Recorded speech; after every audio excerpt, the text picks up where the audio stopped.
The ultimatum. The bridge of the U.S. Defiant hummed with controlled tension as Captain Mira Vex studied the massive alien vessel filling her viewport. The Galactic Concordat's flagship, the Eternal Mandate, dwarfed her heavy cruiser like a cathedral overshadowing a cottage. "They're hailing us again, Captain," Lieutenant Zhao reported from communications, his dark eyes reflecting the cascade of alien symbols scrolling across his screen. Mira smoothed her uniform jacket and nodded. "Put them through. Let's hear what our new friends want this time." The holographic display shimmered to life, revealing High Arbiter Kelthrin, a towering figure whose crystalline exoskeleton refracted light into rainbow patterns. Four amber eyes regarded Mira with what she had learned to recognize as bureaucratic impatience. Captain Vex of the primitive vessel, Kelthrin's translator rendered his clicking speech into flat, emotionless English. "This is your species' final opportunity for compliance. The Galactic Concordat has governed civilized space for 47,000 cycles. Your presence here violates Protocol 447, subsection 12, unauthorized expansion by pre-registered species."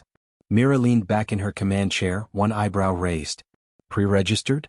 Arbiter, with all due respect, nobody asked us if we wanted to be registered." The alien's mandibles twitched, irritation Mira had learned. "Irrelevant. Your system was catalogued 2,000 cycles ago by Survey Team 9 Alpha. Classification: Developing Pre-Spaceflight Civilization, Tier 7. Expected advancement to spaceflight capability, 400 cycles from initial survey." "Well," Mira said, allowing a slight smile, "we're overachievers." Kelthrin's crystalline form seemed to darken. "Humor is inappropriate. You have violated 17 separate Concordat laws. Your species has constructed military vessels." He gestured at the Defiant with evident disdain, "without approval. You have established colonies on 4 worlds without filing proper territorial claims. You have deployed weapons systems exceeding Tier 7 authorization." "Let me guess," Commander Torres interjected from the tactical station, his weathered face creasing with amusement. "You want us to dismantle everything, go home and wait for permission?" "Precisely." Kelthrin's eyes brightened with what might have been relief. "Finally, understanding. You will decommission all military assets, abandon unauthorized colonies, and submit to Concordat evaluation. In approximately 200 cycles, if you demonstrate sufficient compliance, you may petition for Tier 6 status and limited expansion rights." The bridge fell silent. Mira could feel her crew's eyes on her, waiting. She stood slowly, smoothing her jacket again, a nervous habit she'd never quite conquered. "Arbiter Kelthrin, I appreciate you taking the time to explain your rules. Really I do. But I need to make something crystal clear. You accept the terms?" Hope crept into the translator's monotone. "Oh hell no." Myra's smile turned predatory. "We don't." Kelthrin's entire form rippled with colors Mira had no names for. "You refuse? This is not a negotiation, Captain. This is galactic law." "Your law," Mira corrected. "Not ours. See, Arbiter, humanity has this funny quirk. We don't react well to people, sorry beings, telling us what we can and cannot do with our own ships, our own colonies, our own future. Especially when we never agreed to your authority in the first place. This is inconceivable." Kelthrin's voice crackled through the translator. "Every species in known space acknowledges Concordat jurisdiction. It is the foundation of galactic civilization." Mira walked closer to the hologram, her boots clicking on the deck plates. "Then consider us your first exception. You want to know what humanity thinks of your 47,000 cycles of unquestioned authority?" She paused, her smile widening. "That's adorable. We govern ourselves." The holographic display flickered as Kelthrin seemed to struggle for words. "You are Tier 7. We are Tier 2. You have 200 vessels. We have 40,000. This defiance is suicide." "Maybe," Mira acknowledged. "Or maybe you're about to learn why humanity didn't wait for your permission in the first place.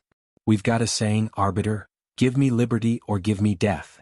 We've fought wars over that principle. Big ones. Bloody ones. Against our own kind even." "Barbaric," Kelthrin hissed.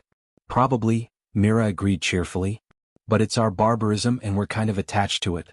So here's humanity's counteroffer. You leave our space. You leave our colonies alone. You pretend you never found us and we'll pretend we never met you. Everybody goes home happy." "Impossible. The law." "Your law," Mira interrupted. "Not ours. We're done here, Arbiter. Safe travels." She nodded to Lieutenant Zhao, who cut the transmission with barely concealed glee. Commander Torres whistled low. Captain, you just told the galactic government to go to hell. I noticed, Mira said, settling back into her chair. How long until they do something stupid? The tactical display lit up like a Christmas tree as the Eternal Mandate's weapons systems powered up. About 30 seconds, Torres reported. Multiple targeting locks. They're charging some kind of main gun, energy signatures off the charts. Myra's fingers drummed on her armrest. All hands, battle stations. Helm, prepare evasive pattern Delta 7. Weapons, I want firing solutions on their command deck and main weapon. Captain, Ensign Park spoke up from the science station, her voice uncertain. Their shields are reading at 400% of our maximum output. Our weapons might not penetrate, I know, Mira finished. Torres, load the Hellfire warheads. The commander's head snapped up. Captain, those are nuclear. I'm aware. They want to see what Tier 7 barbarians can do? Let's give them a demonstration. Myra's expression hardened. But Torres, I need you to understand something. We fire those weapons, there's no going back. We'll be at war with the entire Galactic Concordat. Torres met her gaze steadily. Permission to speak freely? Always. Good. Because screw these guys. He began entering firing commands. Hellfire warheads armed and loaded.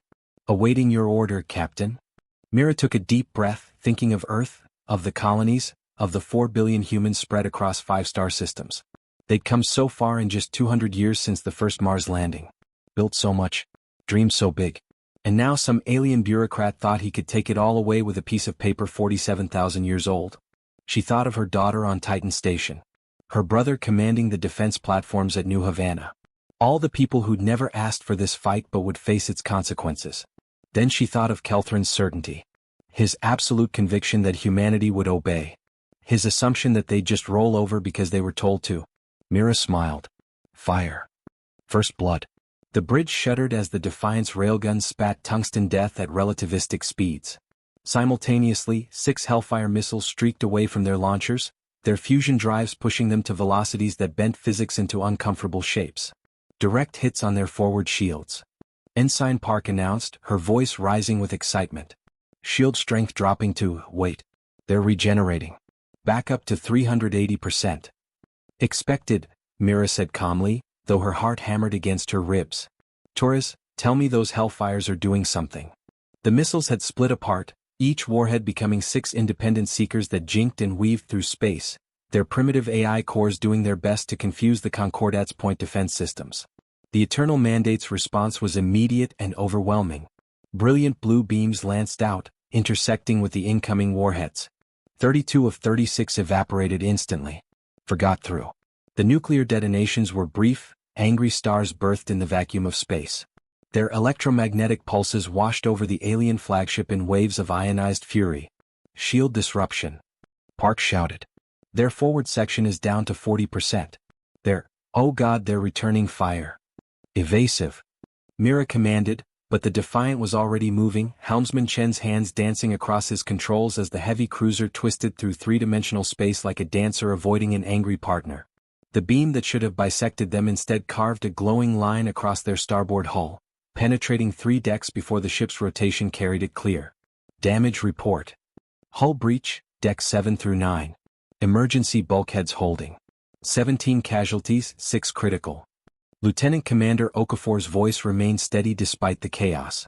Structural integrity at 87%. One hit, Torres muttered. One glancing hit and we're already hurt. Mira ignored him, her mind racing through options. They couldn't win a slugging match, that much was obvious. The Concordat ship outmassed them 50-1, and its shields were regenerating faster than the Defiant could damage them. But the Hellfires had worked. Briefly. The EMPs had disrupted something.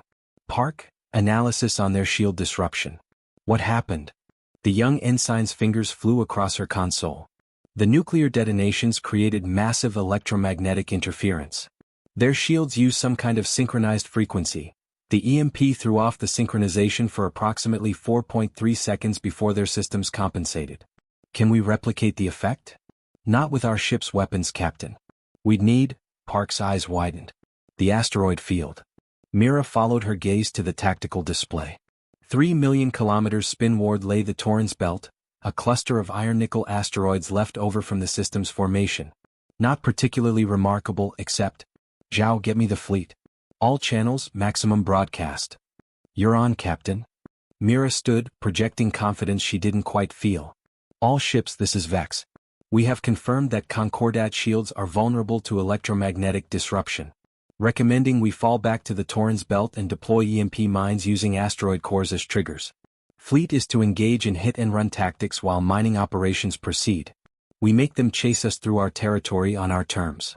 Captain, Commander Torres said quietly, that's not a victory plan. That's a survival plan. Right now, I'll take survival. Mira watched as the Eternal Mandate began to turn, its massive bulk moving with surprising grace. Besides, survival gives us time. Time to learn. Time to adapt. Time to figure out how to kill that thing. New contacts. Park's voice cracked with stress. 12 ships dropping out of FTL. Concordat signatures. Looks like escorts? They're smaller than the flagship but still massive. The tactical display updated, showing the new arrivals forming a battle formation around the Eternal Mandate. Sleek, predatory shapes bristling with weapons. Oh, they brought friends, Torres observed. How thoughtful. Fleet status. The Tenacious, Relentless, and Valkyrie are forming up on our position. The rest are scattered across the system. It'll take them 30 minutes to converge. 30 minutes. They had 4 ships against 13, and the smallest Concordat vessel was still larger than their heaviest cruiser. Myra's hand moved to the comm panel. This is Captain Vex to all hands. I won't lie to you, we're outnumbered and outgunned. The smart play is to surrender, accept their terms, and hope they're merciful. She paused. But humanity didn't claw its way up from the caves by making smart plays. We made it by being too stubborn to quit, too ornery to back down, and too damn creative to fight fair. She could almost feel her crew's grins through the ship's infrastructure. So here's what we're going to do. We're going to run. And while we run, we're going to make these Concordat bastards regret every light year they followed us. We're going to hit them from unexpected angles. We're going to use every dirty trick we know. We're going to show them exactly why predators should be very, very careful when they corner prey that has teeth. All ships are acknowledging, Captain, Zhao reported. The Tenacious sends, time to teach these pencil pushers about human ingenuity. I like Captain Reeves more every day, Mira said. Helm, set course for the Torrens belt, maximum burn. Let's see if our new friends can keep up. The Defiance fusion drives flared to full power, and the heavy cruiser leaped forward, its sister ships falling into formation. Behind them, the Concordat fleet began its pursuit. High Arbiter Kelthran watched the human ships flee on his command display, his mandibles clicking with satisfaction. Predictable. They run to the asteroid field seeking cover. Deploy the Hunter-class vessels to flush them out. The rest of the fleet will position at the belt's far edge to intercept. His tactical officer, a stocky Kralix with mottled purple skin, hesitated. High Arbiter, perhaps we should study their tactics first. The nuclear weapons they deployed were primitive but effective. Effective. Kelthran's laugh was a cascade of crystalline chimes. They scratched our shields for 4 seconds. This is the danger of dealing with Tier 7 species. They panic when faced with true power. This battle will be concluded within the hour. As you say, High Arbiter. Kelthran settled into his command throne, already composing the report he would file with the Concordat Council. Unauthorized Tier 7 species subjugated with minimal force. Perhaps they would commend his restraint in not simply destroying the primitive vessels outright. 40 minutes later, as the Eternal Mandate limped away from the Torrens belt with 3 of its escort ships reduced to expanding debris clouds and its own shield generators overloading from the cascading EMP detonations the humans had somehow chained through the iron-rich asteroids, Kelthran began to suspect he may have underestimated humanity's capacity for creative violence. The report he eventually filed would be considerably less triumphant. The Council's response. 2 weeks after the Battle of Torrens Belt, the Concordat High Council convened an emergency session. The council chamber floated in the heart of Nexus Prime, a station so vast it had its own weather patterns. Delegates from 200 species occupied crystalline pods arranged in concentric rings around the central dais. Supreme Counselor Vraith, a being of pure energy contained within an ornate containment field, pulsed with agitation as Kelthran's report concluded. Let me ensure I understand correctly. Vraith's voice resonated in every delegate's mind simultaneously. You encountered a Tier 7 species. You issued standard compliance orders. They refused. You engaged with overwhelming force. And you retreated? Kelthrin's holographic projection flickered with embarrassment. Supreme Counselor, their tactics were unlike anything in our tactical database. They seeded an entire asteroid belt with improvised electromagnetic pulse weapons. When we pursued, they detonated them in cascading chains. The interference disrupted our shields and communications across the entire fleet. They used rocks, Counselor Zarn interjected, her 6 eyes blinking in asynchronous patterns. The insectoid delegate's antennae twitched with amusement. You were defeated by a species that threw rocks at you. Rocks containing nuclear weapons, Kelthrin protested. Dozens of them, hidden in asteroid cores, synchronized to detonate in sequence. Still rocks, Zarn cut him off. With primitive fission devices. Weapons most civilized species abandoned 20,000 cycles ago. Vraitha's energy field crackled.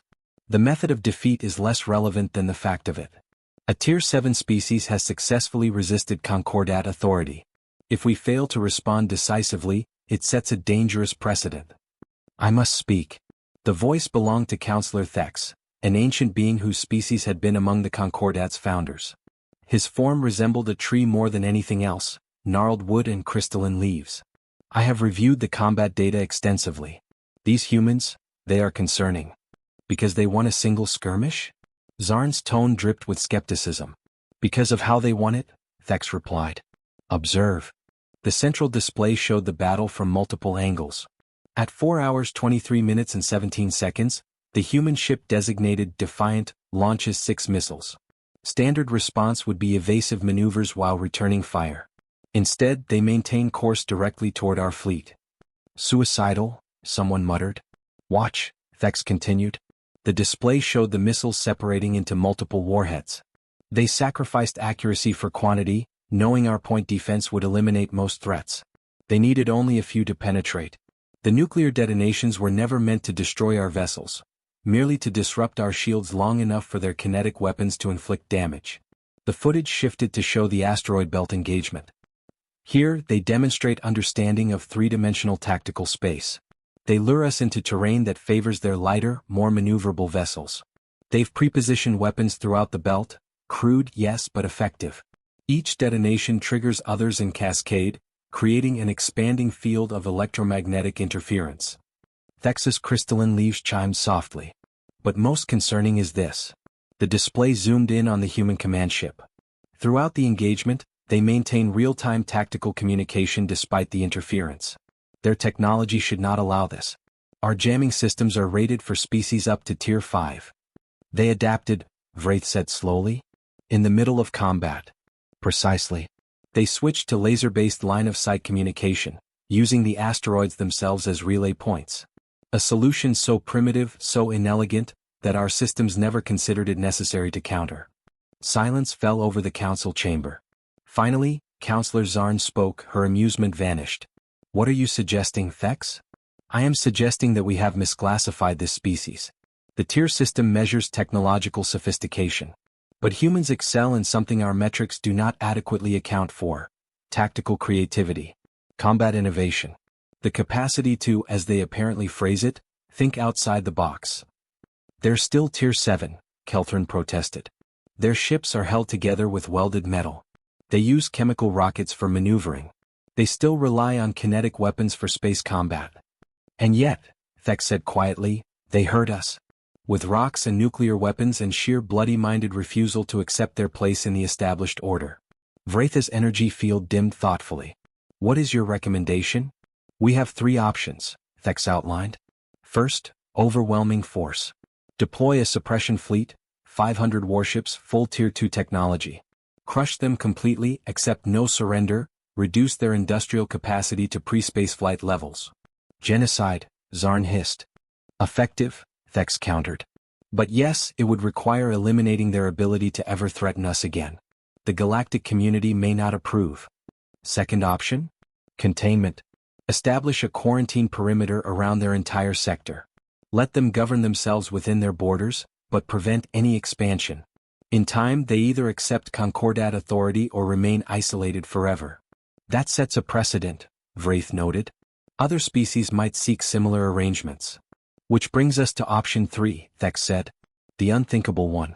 We offer them membership. The council chamber erupted in protest. Counselor Zarn's voice cut through the chaos. Membership? For a species that attacked Concordat vessels. They attacked after we issued demands they never agreed to, Thex replied. We surveyed their world 2,000 cycles ago, catalogued them without permission, and then showed up expecting obedience. From their perspective, we're the aggressors. The law is our law, Thex interrupted. They made that point quite clearly. And they have another point worth considering. Every species in the Concordat was offered membership after demonstrating sufficient advancement. We approached them, explained the benefits, and accepted them as partners. Equals if junior ones. These humans were never offered that choice, Vraith said slowly. We simply assumed compliance. Because they were Tier 7. Because we believed they would recognize our superiority and submit gratefully.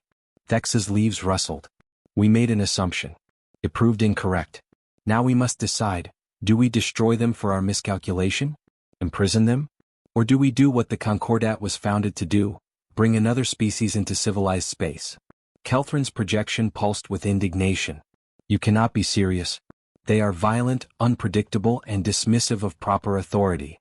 Much like the Kralix were when we first encountered them, Thex observed. Or the Wyasisrath. Or if I recall correctly, the Jin Collective. Every species brings its own character to the Concordat. Perhaps humanity's assertiveness is exactly what we need. What we need. Counselor Zarn leaned forward. Elaborate. The Concordat has existed for 47,000 cycles, Thex said. In that time we have encountered 362 species. Every single one has accepted our authority with minimal resistance. We have grown comfortable. Predictable. Our military doctrine has not evolved in 10,000 cycles because it has never needed to. And these humans changed that in one engagement? Vraith sounded skeptical. They revealed vulnerabilities we didn't know we had. Electromagnetic pulse weapons should not be effective against our shields, except our shields were designed to counter sophisticated energy weapons, not crude nuclear detonations. Line-of-sight laser communication is obsolete, except when fighting in a jamming environment, it works perfectly. Kinetic weapons are inefficient, except against targets whose defensive doctrine assumes energy-based attacks. Thex's form seemed to grow taller. The humans are dangerous not because they are powerful but because they do not think like us. They see solutions we have forgotten to look for. And if they can do this at Tier 7, what might they accomplish at Tier 6? Or Tier 5? You want to recruit them, Vraith said flatly. I want to give them a choice, Thex corrected. The choice we should have offered from the beginning. Join us willingly, contribute their perspective, and in return gain access to our technology and protection. Or refuse and we implement option 2, containment without destruction. And if they use our technology against us? Kelthrin demanded. Then we will have confirmation that they are a threat, Thex replied. But I suspect, given the choice between partnership and eternal isolation, they may surprise us again. The council debated for 6 hours. When the vote finally came, it was close. 103 in favor of offering membership, 89 for containment, 8 for military suppression. Supreme Counselor Vraith's energy field pulsed with resignation. Very well. We will extend an invitation to the humans. Counselor Thex, since this was your recommendation, you will lead the diplomatic mission. I accept.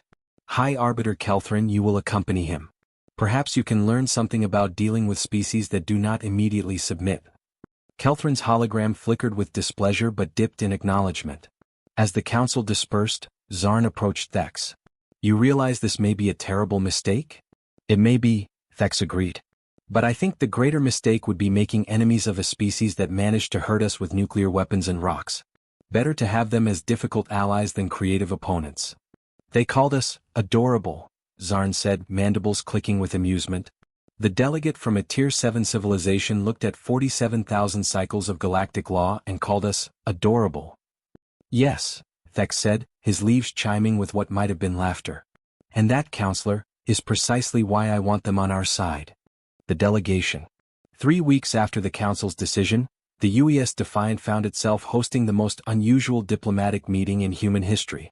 Captain Mira Vex stood in the ship's main conference room, which had been hastily modified to accommodate beings with radically different environmental needs. Counselor Thex existed in a transparent atmospheric tank filled with gas Mira couldn't pronounce. High Arbiter Kelthrin stood in his crystalline glory, light refracting through his body in hypnotic patterns. And between them, to Myra's surprise, was a being that looked almost human, if humans had silver skin and eyes like molten gold. Captain Vex, the humanoid said, her voice carrying musical undertones. I am Envoy Lyris of the Talshire. I will serve as primary liaison for this discussion, as my species' physiological similarity to yours may ease communication. Appreciated, Mira said, gesturing to the chairs around the conference table. Her own delegation was modest. Commander Torres, Dr. Sarah Chen from the Science Division, and Ambassador Kwame Okonkwo, hastily recalled from Earth to handle what might be the most important negotiation in human history. Ambassador Okonkwo was a tall man with silver-streaked hair and the kind of calm presence that made even angry people want to sit down and discuss their problems rationally. He smiled warmly at the assembled delegates. Before we begin, Okonkwo said, I want to thank you for coming. When Captain Vex reported that you'd requested a diplomatic meeting rather than sending more warships, it gave us hope that perhaps we'd all gotten off on the wrong foot. Wrong appendage, Counselor Thex corrected, his translated voice carrying notes of humor. Some of us do not have feet. The tension in the room eased slightly. Kelthrin, however, was not amused. Let us be clear. You attacked Concordat vessels. You defied galactic law. You caused significant damage to. We defended ourselves, Torres interrupted, his voice hard. You showed up uninvited, made demands we never agreed to, and opened fire when we refused. From where I'm sitting, you started it. Commander, Okonkwo said gently. Let's try diplomacy first. We can always go back to shooting each other if this doesn't work out. Envoy Lyris's golden eyes sparkled. I believe I am going to enjoy working with humans. Very well, let us address the core issue. The Galactic Concordat surveyed your world 2,000 cycles ago and classified you as a developing species under Concordat jurisdiction. You dispute this classification. We dispute your authority to classify us at all, Okonkwo corrected. You came to Earth, you looked around, you made notes, and you left. You never introduced yourselves. Never explained your existence. Never asked if we wanted to be part of your... What did you call it? Concordat. We do not negotiate with pre-spaceflight species, Kelthrin stated. It causes cultural contamination and developmental disruption. So instead you wait until they develop spaceflight on their own, then show up and tell them they owe you obedience for laws they never heard of? Mira shook her head. That's not law. That's a protection racket. Counselor Thex's crystalline leaves chimed. An apt comparison, Captain, and one that the Council found troubling. Which is why I am here. The Concordat has realized that our first contact protocols may have been applied inappropriately in humanity's case. May have been. Torres muttered. We are a bureaucracy, Thex said dryly. We do not admit mistakes quickly. But we do eventually recognize them. Captain Vex, Ambassador Okonkwo, we come with a proposal. It is not an apology. Why not? Dr. Chin spoke for the first time, her voice sharp. You made a mistake. You said so yourself. What's wrong with apologizing? The three alien delegates exchanged what Mira was learning to recognize as uncomfortable glances. The Concordat does not apologize, Kelthrin said stiffly. It maintains order. Order requires authority. Authority requires consistency. If we apologize to one species, others may. Realize you're not infallible? Chin finished. God forbid. Envoy Lyris held up a hand, and Mira noticed for the first time that she had 6 fingers. Dr. Chin, I understand your frustration. But please understand that the Concordat has governed galactic civilization for 47,000 of your years. In that time, we have maintained peace between hundreds of species, prevented countless wars, and established a framework for cooperation that has benefited trillions of beings. We are, Thex added, aware that this breeds a certain institutional arrogance. The Council has asked me to convey that while we cannot formally apologize, politics is complicated even at the galactic level, we acknowledge that our approach to humanity was flawed. Is that supposed to make us feel better? Mira asked. It is supposed to be honest, Thex replied. We made assumptions. You proved them wrong. We could destroy you for the inconvenience, contain you indefinitely, or... He paused. We could do something unprecedented. Okonkwo leaned forward. I'm listening. The Galactic Concordat extends to humanity an invitation to membership. Silence fell over the conference room. Membership, Mira repeated slowly. As in, we join your Concordat? Follow your laws? Submit to your authority? As in, Lyris corrected, you become partners in galactic governance. Yes, you would be expected to follow Concordat law, but you would also have a voice in creating that law. A seat on the council. access to our technology archives, protection under Concordat Authority, and most importantly, sovereignty within your own territory. What's the catch? Torres asked suspiciously. Kelthrin's mandibles clicked. The catch is that membership requires accepting that you are not alone in the universe, that your actions affect others, that there are rules governing interstellar behavior, and those rules apply to you as much as to anyone else. We'd have to follow alien laws, Dr. Chin said flatly. You would have to follow Concordat laws, Thex corrected, which you would help create. Tell me, Dr. Chin, does your United Earth government create laws that individual nations must follow? That's different. We're all human. Is it? Thex's leaves rustled. Are all humans identical? Do all nations share the same culture, values, and priorities? Chin opened her mouth, then closed it. The Concordat is simply a larger version of the same principle, Thex continued. Multiple species with different needs and priorities, agreeing to a common framework that allows coexistence. Some laws are universal. No genocide, no biological warfare, no unauthorized expansion into inhabited systems. Other laws are negotiable, subject to debate and modification by the Council. And if we refuse? Okonkwo asked. Then we implement containment, Lyris said simply. We establish a boundary around your current territory. You may do as you please within that boundary, but you may not expand beyond it. No trade with other species. No diplomatic contact. Complete isolation. Until we change our minds and join anyway? Mira guessed. Or until you die out, Kelthrin said bluntly. Contained species rarely thrive. They stagnate, turn inward, and eventually collapse. But that would be your choice. Okonkwo looked at his human colleagues. I need to consult with my government. This is not a decision Captain Vex or I can make alone. Understood, Thex said. We can remain in your system for 10 of your days. After that, we must return to Nexus Prime with your answer. 10 days to decide the future of our entire species, Torres said. No pressure. Commander, Lyris said gently, every species faces this choice eventually. You are simply facing it earlier than most, and under more dramatic circumstances. But the choice itself is the same: join the galactic community or stand alone. Some choice, Mira muttered. It is the only choice that matters, Thex replied. Everything else, technology, territory, resources, flows from this decision. Choose wisely. As the alien delegates departed via their shuttle, Dr. Chin turned to Okonkwo. What do you think? The ambassador was quiet for a long moment. I think, he finally said, that we need to talk to a lot of people very quickly. And I think we need to understand exactly what we'd be agreeing to. He looked at Mira. Captain, in your judgment, can we trust them? Mira thought about the battle, about Kelthrin's arrogance and Thex's evident wisdom, about the casualty reports from the Torrens Belt and the power disparity between humanity and the Concordat. I think, she said slowly, that they're being honest about this being our choice. They could have sent 500 warships instead of 3 diplomats. The fact that they didn't. She shrugged. Maybe they can be reasoned with after all.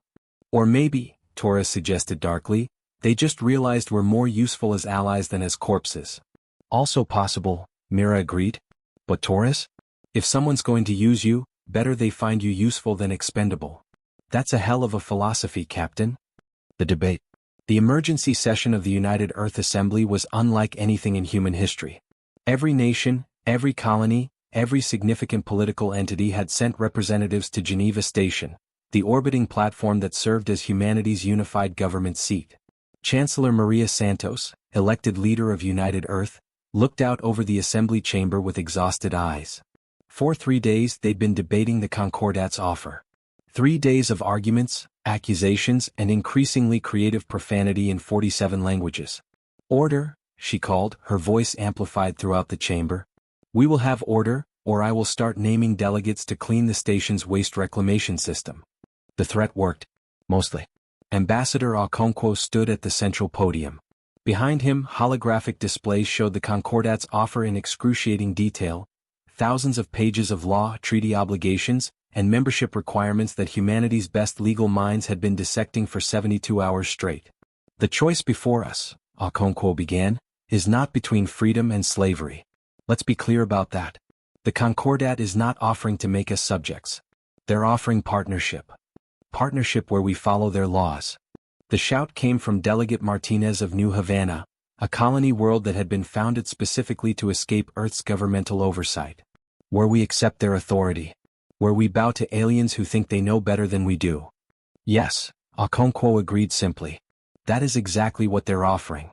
The question is, what's the alternative? He gestured, and the holographic display shifted to show star charts. This is human space. 37 colonies across 5 systems. Total population, 4.3 billion. Naval strength, 217 vessels, ranging from heavy cruisers to scout ships. The display expanded. This is Concordat space. 400 inhabited systems. 6,000 colonies. Population exceeding 3 trillion. Naval strength. He paused. Conservative estimate, 50,000 warships, many of them capable of destroying our entire fleet single-handedly. Silence fell over the chamber. If we reject this offer, Okonkwo continued, they implement containment. We get to keep what we have, but we can never expand. Never trade with other species. Never access their technology. We stay in our bubble while the rest of the galaxy moves forward without us. So we have no choice? Delegate Zhao of Titan Station stood, her elderly face creased with anger. We submit or we stagnate? No, Captain Vex said, stepping to the podium beside Okonkwo. We have a choice. It's just not the choice we want. She'd been reluctant to attend this session, preferring the straightforward world of military command to political theater. But Okonkwo had insisted that the assembly needed to hear from someone who'd actually faced the Concordat in battle. I fought them, Mira continued. We hurt them, yes. We embarrassed them. We proved that human creativity and stubbornness can compete with their technological superiority. And you know what I learned? She let the question hang for a moment. I learned that we got lucky. The Concordat sent 1 flagship and 12 escorts because they expected instant compliance. They didn't bring their A-game because they didn't think they needed to. If they'd taken us seriously from the start, if they'd sent even a fraction of their real military power. She shook her head. We'd be debris fields orbiting our own colonies. Captain Vex is correct, Dr. Chin added, joining them at the podium. I've been analyzing the technology on display in just that one engagement. Their shield systems operate on principles we don't fully understand. Their FTL drives are literally centuries ahead of ours. Their power generation is so efficient it makes our fusion reactors look like steam engines. So we're primitives, Martinez said bitterly. Is that your point? No, Chin replied. My point is that we have a choice between being isolated primitives who figure everything out alone over the next 1,000 years, or partners who gain access to knowledge that could advance our civilization by centuries overnight. At what cost? Delegate Okoro of Mars spoke, his deep voice carrying across the chamber. What do we lose if we join? What parts of our humanity do we sacrifice? That, Chancellor Santos interjected, is the real question. Ambassador Okonkwo, you've reviewed the membership requirements. What would we actually have to change? Okonkwo brought up a new display. Less than you might think. The Concordat's universal laws prohibit things we already prohibit. Genocide, biological warfare, unauthorized use of planet-killer weapons. They require peaceful resolution of disputes between member species. But within our own territory, we can govern ourselves however we choose. However we choose? Martinez challenged. What about the regulations on colonial expansion? The restrictions on military development? The requirement to submit to Concordat arbitration in territorial disputes? All real, Okonkwo acknowledged. But consider what we gain: access to medical technology that could eliminate most diseases. Power generation that would make energy scarcity obsolete. Agricultural systems that could end hunger. FTL communication that would link our colonies instantaneously. And most importantly, he paused for emphasis. Protection. From what? Someone called out. From everything else out there. Counselor Thex's voice echoed through the chamber as his holographic form materialized at the podium. The alien had requested, and been granted, permission to address the assembly directly. Members of the United Earth Assembly, Thex began, his translated voice carrying a weight of years. I have lived for 817 of your years. In that time I have witnessed the rise and fall of civilizations. I have seen species destroy themselves through internal conflict. I have watched others be consumed by external threats they never saw coming. His crystalline leaves chimed softly. You debate whether to join the Concordat as if we are your only concern. But we are not. There are other powers in this galaxy. Some that make the Concordat look benevolent by comparison. A ripple of unease passed through the chamber. "Tell us," Chancellor Santos commanded. "The Concordat controls approximately 15% of the galaxy," Thex explained. "We are the largest unified governmental body, yes, but we are not alone. There are the hive collectives, species with true group consciousness that see individuality as a disease to be cured. There are the synthesis machines, artificial intelligences that view organic life as inefficient and seek to upgrade it whether it wishes upgrade or not. And there are empires," he continued, "built on conquest rather than cooperation. The Krevnash Dominion, for instance, believes that might makes right and that weaker species exist only to serve the strong. Why haven't we encountered any of these?" Dr. Chen asked. "Because you exist in what we call a quiet zone," Thex replied. "A region of space with few resources and fewer strategic advantages. You are surrounded by Concordat territory on 3 sides and empty space on the 4th. You have been protected by your very insignificance. Until we develop spaceflight," Mira said quietly. "Until you develop spaceflight," Thex agreed. "Now you are visible. Now you are potentially interesting. And now you must decide, do you want the protection of civilization or do you want to face the galaxy alone?" Delegate Martinez stood again, but her tone had changed. "What you're describing sounds like a protection racket. Join us or face the consequences." "No," Thex said. "What I am describing is reality. The galaxy is not empty. It is not safe. And it is not interested in your independence. Every major power will eventually notice you, evaluate you, and decide what to do about you. The Concordat has decided to offer you partnership. Others may decide differently." He paused, letting that sink in. "But there is another factor you should consider," Thex continued. "You are the first species in Concordat history to successfully resist our initial contact demands.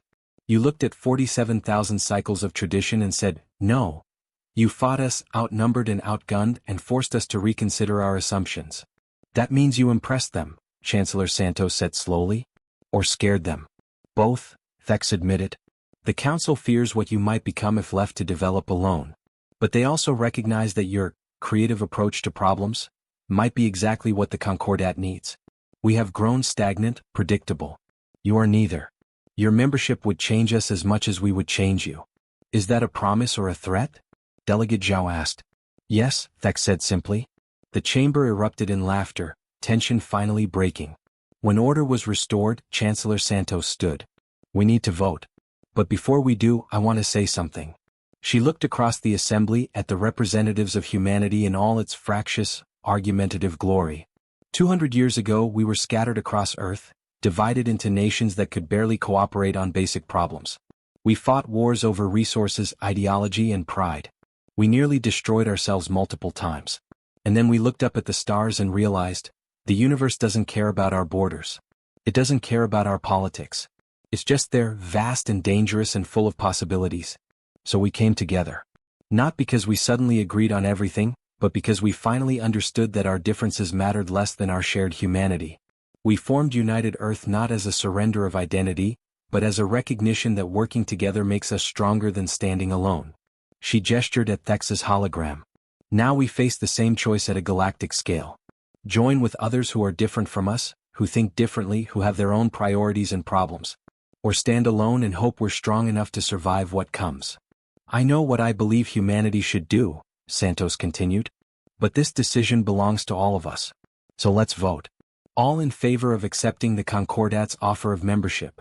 The vote took 3 hours to complete, with endless procedural challenges and last-minute speeches. But when it was finally tallied, the result was clear. 67% in favor, 28% against, 5% abstaining. Humanity would join the Galactic Concordat. Delegate Martinez approached Okonkwo as the chamber emptied. "I still think this is a mistake," she said quietly. "We're giving up our independence." "No," Okonkwo replied gently. "We're choosing interdependence. There's a difference. I hope you're right, Ambassador. For all our sakes." As Mira watched the delegates file out, Commander Torres appeared at her elbow. "So we're really doing this? Joining the galactic government?" "Looks like it. Think it'll work out?" Mira thought about the vote, the debate, the fear and hope that had filled the chamber. She thought about Thex's warning about the galaxy's dangers and his admission that the Concordat needed humanity as much as humanity needed them. "Ask me again in 100 years," she finally said. "Right now, I'm just glad we get to find out." Integration. 6 months after humanity's acceptance into the Galactic Concordat, Captain Mira Vex found herself back at Nexus Prime, but under vastly different circumstances. Instead of facing it as an enemy, she walked its corridors as a delegate herself, humanity's first official representative to the Council's Military Liaison Committee. She hated it. Captain Vex. Envoy Lyris approached with what Mira had learned to recognize as the Tauscher equivalent of a warm smile. How are you adjusting to station life? I miss my ship, Mira said bluntly. I miss having a crew that actually follows orders instead of debating them for 3 hours first.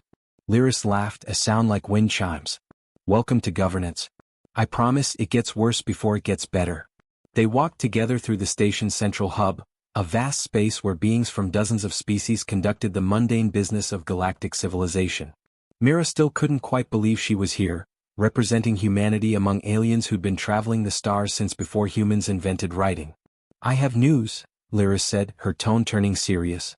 The Council has approved Earth's request to establish a naval academy on Mars Station. Mira stopped walking. Really? Just like that? Not just like that. There were conditions. Concordat instructors will be embedded with your training staff. Your naval doctrine will be reviewed to ensure compliance with Concordat rules of engagement. And graduates will be required to complete a cultural exchange program with at least 3 other member species militaries. In other words, they want to make sure we play nice with others. Can you blame them? Lyris asked. 6 months ago you were throwing nuclear weapons at them. Now they're giving you access to advanced shield technology and weapon systems.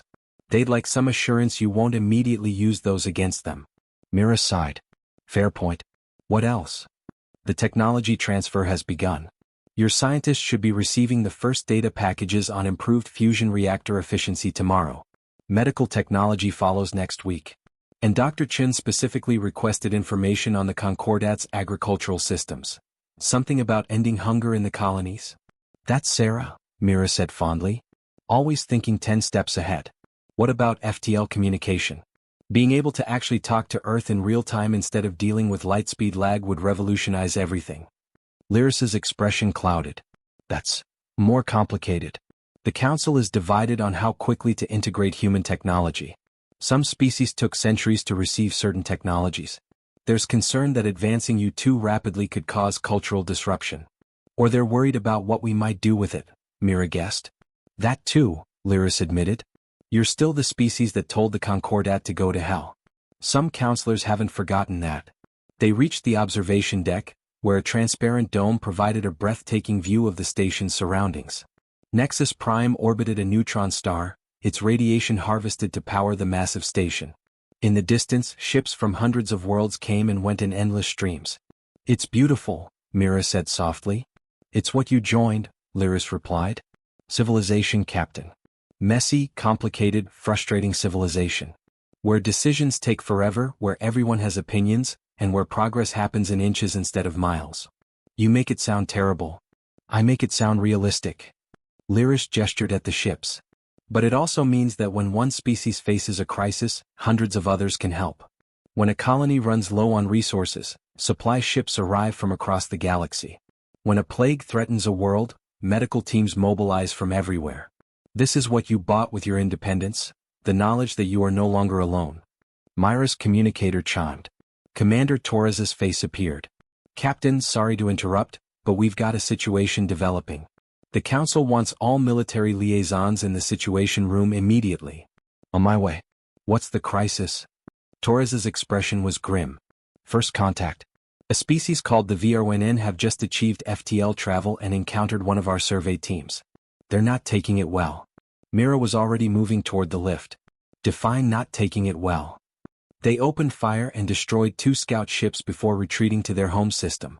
The Council is debating response options. By the time Mira reached the Situation Room, it was already crowded with military representatives from 24 species. High Arbiter Kelthrin stood at the central display, which showed a star system highlighted in red. The VRNN, Kelthrin explained, his voice tight with frustration, are a spacefaring species of approximately 2 billion individuals. They achieved faster-than-light travel 3 weeks ago. Our standard first contact protocol called for observation followed by diplomatic approach. The team attempted to make contact. The VRNN responded by destroying both scout vessels with what appears to be primitive nuclear missiles. Primitive but effective, someone muttered. How many casualties? Mira asked. 37 crew members. All dead. Kelthrin's crystalline form darkened. The council is currently debating whether this constitutes an act of war. War? Mira stared at him. They just invented FTL. They're probably terrified. They see alien ships appear in their system and they defend themselves. That's not war, that's panic. They killed Concordat citizens, Kelthrin replied coldly. There are protocols for such actions. What kind of protocols? Mira demanded. Another delegate, a serpentine being whose name Mira couldn't pronounce, spoke up. Historical precedent suggests a demonstration of force. We deploy a fleet, disable their military infrastructure, and place them under provisional governance until they can be properly integrated. You're talking about invading them, Mira said flatly. We are talking about enforcing galactic law, the serpentine delegate corrected. They have killed Concordat personnel. That cannot go unanswered. Mira looked around the room, seeing agreement on too many faces. These were military officers trained to respond to threats with force. And from their perspective, the VRNN had just become a threat. This is exactly what you almost did to us, she said quietly. The room fell silent. 6 months ago, Mira continued, humanity had just achieved FTL travel. We had colonies, military ships, and absolutely no idea that a galactic government existed. Then you showed up and demanded compliance with laws we'd never heard of. We said no. You called it defiance. We called it self-defense. That was different, Kelthrin protested. You were reasoned with, given opportunities to comply. Before or after you opened fire? Mira challenged. Because from where I was sitting, you fired on us first when we refused your demands. These VRYNN? They didn't even get the chance to refuse. They saw alien ships and reacted. Badly, yes. But understandably. Counselor Thex's hologram materialized beside the display. Captain Vex makes a valid point. The VRNN situation bears uncomfortable similarities to our initial contact with humanity. Perhaps we should consider a different approach. What approach? The serpentine delegate hissed. They have demonstrated hostility. We cannot simply ignore that. No, Thex agreed. But we can understand it. And we can respond in a way that doesn't repeat our mistakes. He looked at Mira. Captain, you have experience with difficult first contacts. What would you recommend? Mira took a deep breath, aware that every being in the room was watching her. 6 months ago she'd been shooting at these people. Now they were asking her advice on how to handle a species that had shot at them. Send a single ship, she said. Unarmed if possible. Make contact again, but this time, lead with an apology. Apologize.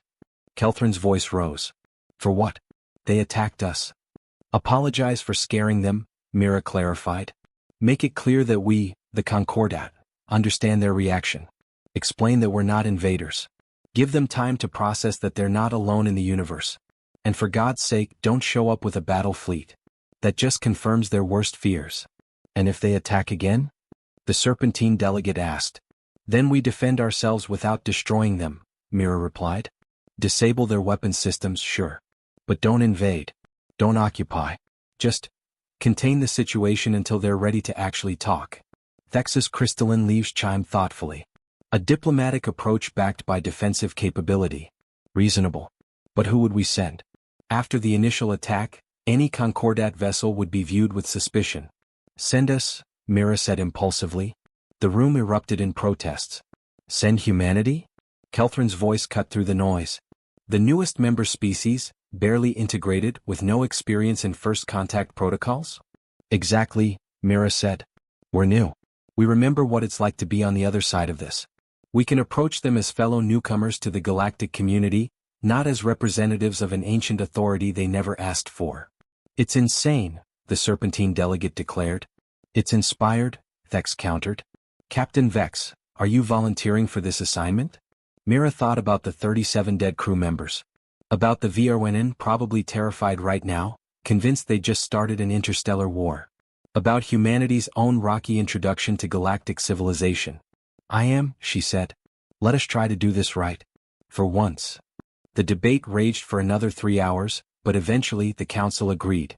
The U.S. Defiant would make second contact with the VRNN, accompanied by a single Concordat diplomatic vessel, unarmed and designated with clear peaceful intent. As Mira prepared to depart, Lyris found her in the docking bay. You realize this could go terribly wrong? It could, Mira agreed. But if it goes right? If we can show the VRYNN, and the Concordat, that there's a better way to do first contact? That might be worth the risk. Or you might get blown up by nuclear weapons for the second time in 6 months. Mira grinned. That would be embarrassing. Guess I'd better make this work. 48 hours later, the Defiant dropped out of FTL at the edge of VRNN space, broadcasting peaceful intentions in every language and frequency they could think of. Behind them, Counselor Thex's diplomatic vessel waited, ready to assist but staying deliberately distant. Detecting multiple weapons locks, Torres reported. They're definitely aware of us and not happy about it. Open a channel, Mira commanded. All frequencies. Let's see if we can avoid starting a war today. The view screen activated, showing a VRNN for the first time. The being was roughly humanoid, with deep purple skin and 3 eyes arranged in a triangle pattern. He wore what looked like a military uniform and appeared absolutely terrified. Alien vessel, the VRNN said, the translator rendering their clicking speech into English. You will leave our space immediately or be destroyed. Hello, Mira said calmly. My name is Captain Mira Vex, and I represent humanity, a species that just joined the galactic community about 6 months ago. I'm here because I know exactly how you're feeling right now. The VRNN's 3 eyes blinked in surprise. What? Scared? Mira continued. Overwhelmed. Probably wondering if you just made first contact with hostile aliens who are about to invade. Trying to figure out if those ships you destroyed were scouts for an invasion fleet. You understand? More than you know, Mira said. When the galactic government first contacted us, we reacted poorly. We said things. We did things. We may have fired nuclear weapons at them. You attacked them? The VRNN's fear was giving way to confusion. We sure did. And they seriously considered wiping us out for it. Instead, they offered us a choice: join their civilization or stand alone. We chose to join. Mira leaned forward. I'm here to offer you the same choice. But first I want you to know, you're not in danger. We're not invaders. We're not here to conquer or destroy. We're here because the galaxy is a lot bigger than any of us realized, and it's a lot less scary when we face it together. The VRNN was silent for a long moment. The ships we destroyed, the crew, are dead, Mira said gently. And that's a tragedy. But it was also a mistake born from fear. The Concordat understands that. I understand that. We're not here for revenge. We're here for conversation. What do you want from us? Nothing right now, Mira replied. Except maybe to talk. To answer your questions. To help you understand what you've just stepped into. The galaxy is full of civilizations. Hundreds of them. Some good, some bad, most somewhere in between. The Galactic Concordat is, well, it's complicated. But it's also protection. Partnership. A chance to be part of something bigger than yourself. And if we say no? Then you say no, Mira said simply. That's your right. But you should know what you're refusing before you make that choice.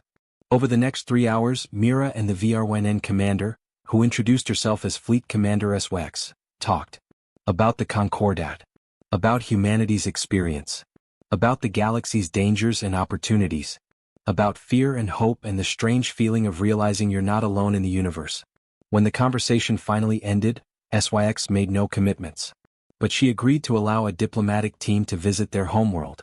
To continue the conversation. It was, Mira reflected, a start. A new voice.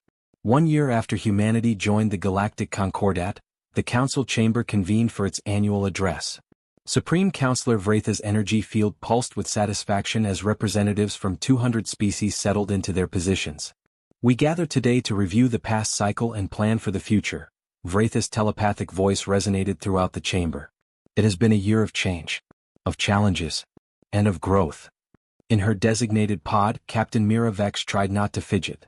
She'd been promoted to Admiral and given command of the Concordat's newly formed Rapid Response Fleet, a mixed-species force designed to handle exactly the kind of situations the VRNN had created.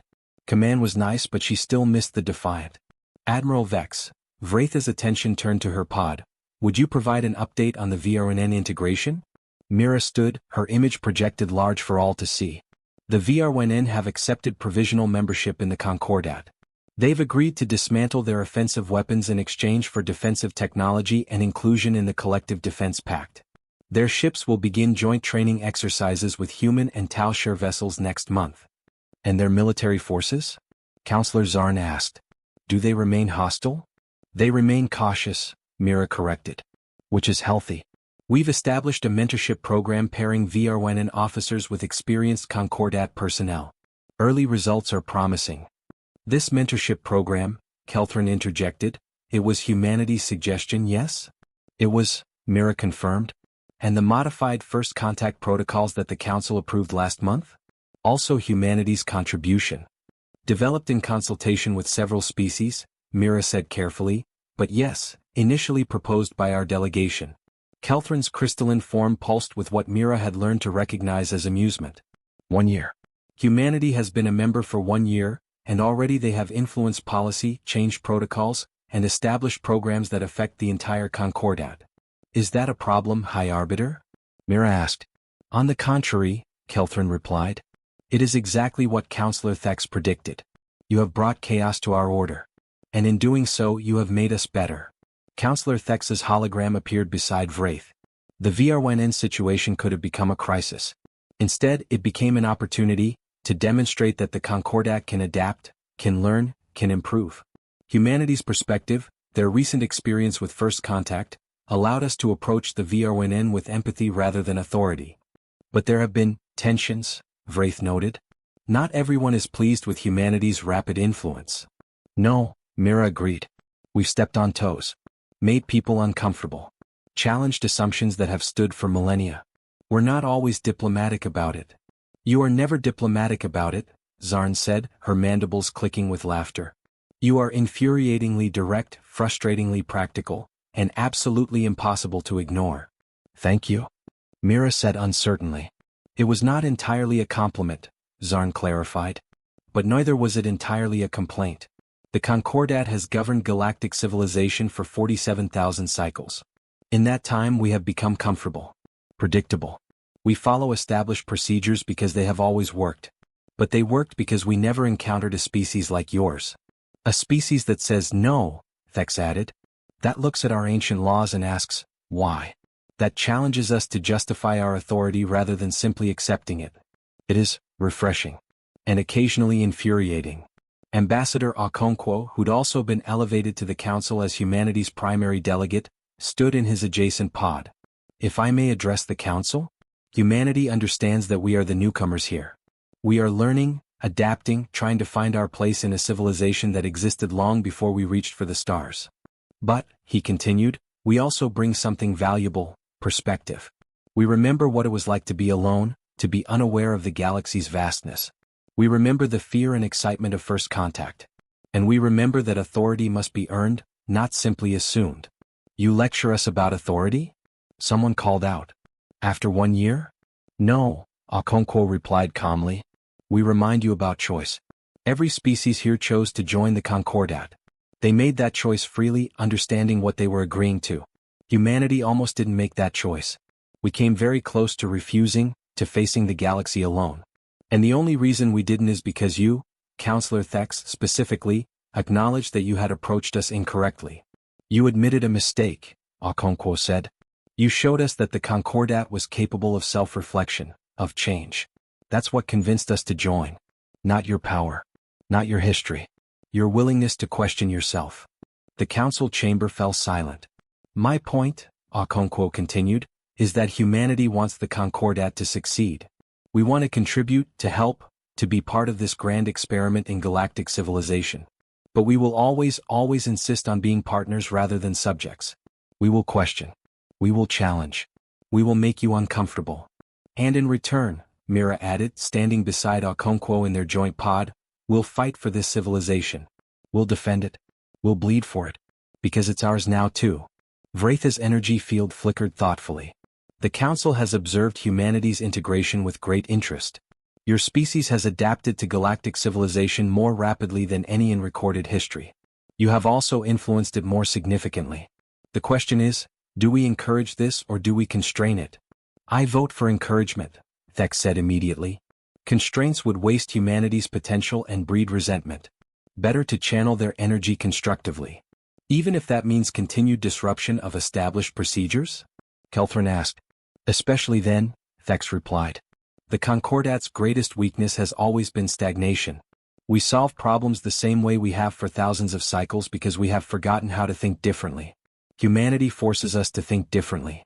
That discomfort is the feeling of growth. The debate continued for hours as debates in the council always did.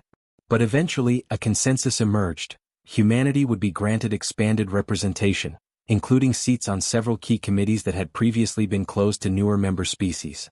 As the session adjourned, Mira found herself approached by Councillor Zarn. The insectoid delegate's 6 eyes studied her carefully. A warning, Admiral Vex. You have made enemies as well as friends. Not everyone appreciates your species' assertiveness. I'm aware, Mira said. We've received threats, protests, formal complaints.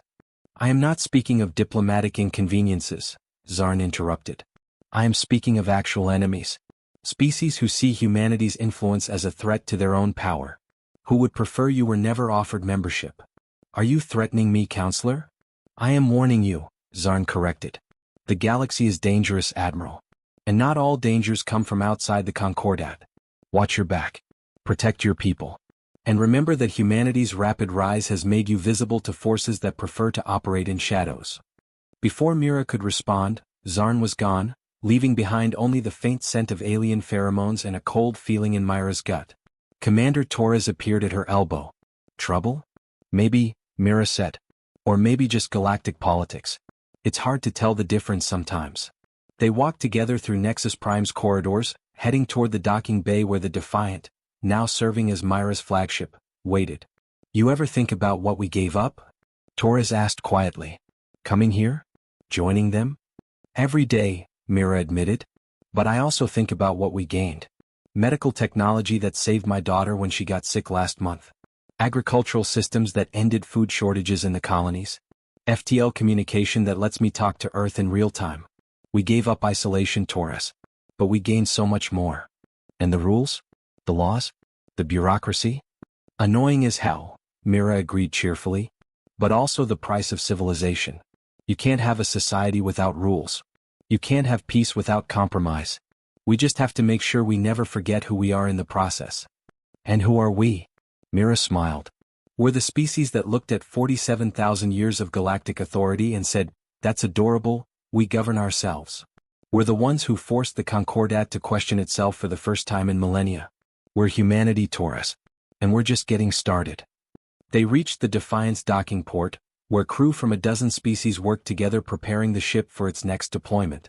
A human engineer consulted with a Kralix technician about power distribution. A Talshire navigator discussed jump coordinates with her human counterpart.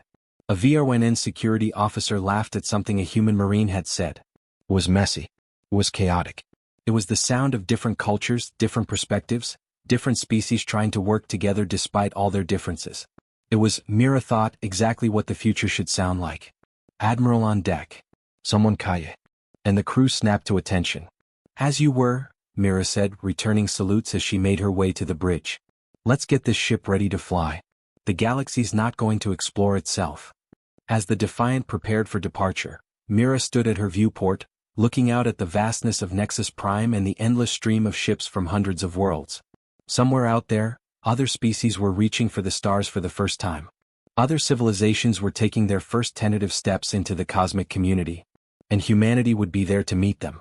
Not as conquerors. Not as subjects. But as partners, ready to share both the wonders and the burdens of galactic civilization.